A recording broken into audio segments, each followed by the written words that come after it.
Presidente, señorías, voy a ser breve en esta moción, dado que también suscita poco interés por lo que veo en la Cámara, porque poco me queda por añadir a lo expuesto por el grupo que la presenta. Me voy a referir en un primer momento a la moción que debatimos en su conjunto, para señalar que la considero una moción muy bien hecha, bien trabajada, y que cualquier gobierno que tenga voluntad por solucionar el problema de contaminación que tenemos en el Principado de Asturias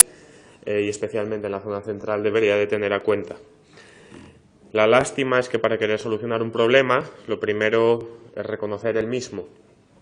algo que Belén Fernández, como vimos en el anterior pleno, se negaba a hacer. Por eso y de ahí la enmienda que nosotros introducimos a esta moción, para reconocer, en primer lugar, si no es por parte del Gobierno, al menos que sea por parte del conjunto de representantes de la ciudadanía en esta Cámara,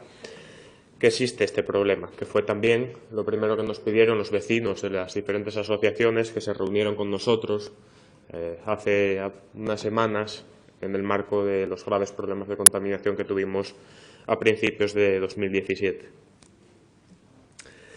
También, y a pesar de la enmienda transaccional, me gustaría solicitar al Gobierno, que no está, pero que me imagino que al menos se leerá los diarios de sesiones, que no circunscriba el ámbito de aplicación de esta moción subsiguiente a la contaminación atmosférica. Los problemas que tenemos de contaminación en Asturias son mucho más profusos. Y veíamos esta semana mismamente cómo las empresas que están trabajando en la variante ferroviaria de Pajares, según denuncian los vecinos, les sale más barato verter las aguas sin tratar a los ríos del valle que pagar las multas que se están realizando sobre ellas. Y de ahí que ante los problemas de contaminación que sufrimos, que son mucho más allá del aire, que se encuentran también en el agua, en los suelos, en los ruidos o incluso en la luz, tengamos una especial énfasis en tratarlos de cara, como digo, que son un grave problema para la salud de los asturianos. En lo que respecta al texto propuesto, solo me queda dar la enhorabuena al grupo proponente. Son muy acertadas las medidas, como ya he dicho, y solo lamentar que quizá alguna de ellas podría tener ya dotación presupuestaria si los grupos de esta Cámara hubieran decidido tener a bien considerar la aprobación de algunas de las enmiendas presentadas por nuestro grupo parlamentario a los presupuestos de 2017. De todos los puntos propuestos, también nos gustaría señalar que hay cuestiones para las que únicamente hace falta voluntad desde el Gobierno y no consignación presupuestaria. Es el caso del refuerzo de la plantilla de inspección, vigilancia y control ambiental, que tiene desde hace tiempo varias vacantes sin cubrir y para las que no hay ninguna intención de rellenarlas,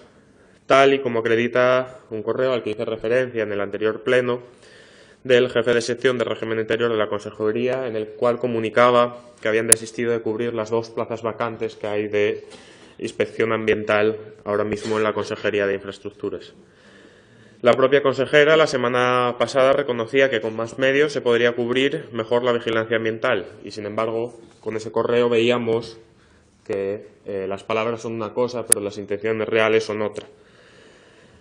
Respecto a la política de vigilancia y sanciones contra quienes contaminan, lo decía antes, ¿no? Pedimos que no se circunscriba únicamente a las emisiones atmosféricas y que se tenga especial atención en lo que está pasando en la variante ferroviaria de Pajares, en sitios como la mina de mercurio del Terronal o diferentes espacios en los que la contaminación tiene coto libre en esta Asturias nuestra definida como paraíso natural.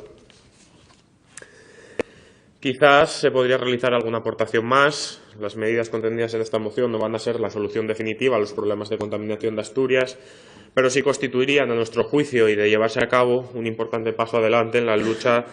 que tenemos que desarrollar no solo desde esta institución, sino toda la sociedad, para respirar un aire más limpio y con menos riesgos para la salud de las personas. Lo hemos dicho muchas veces y lo repetimos una vez más, no hay por qué elegir entre salud y empleo, ambos son derechos básicos que pueden y deben ser garantizados a todos los asturianos y asturianas por este Gobierno y que solo hace falta voluntad y, lo primero de todo, como ya he dicho, que el Gobierno reconozca el problema que todos los asturianos y asturianas ven.